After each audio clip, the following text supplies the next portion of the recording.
कोणासोबत राहायचं, मम्मी सोबत का पप्पा सोबत? कशाला? जा जा, दिवसभर हेच कपडे घाल तू पण माझ्या सारखे. जा. मम्मी मला तुझ्यासोबतच राहायचंय. का ग, तुला तर पप्पा सोबत राहायचं होतं ना. अगं मम्मी पप्पा मेरे 10 रुपये मागितले तर देत नाही. तर तुला आधीच बोललेली बाप भिकारी आपला. बस इकडे. कशाला राहू आम्ही या माणसासोबत? हा, 2 वर्ष झाले ही एकच मॅक्सी घालते. पोरीला बघा, ही गंजी दिली फक्त. दिवाळी आली त्याला बोलले साडी घे, हा ते ना जमणार त्याला. पोरीवरती काय परिणाम होतील आपल्या?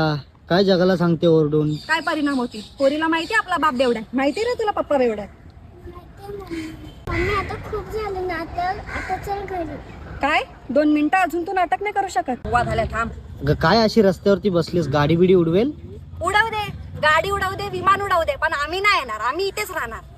अगं चल चल, तुला दिवाळीला साडी आणि हिला कपडे घेऊन देतो आणि दारू पण सोडतो, मग तर बस.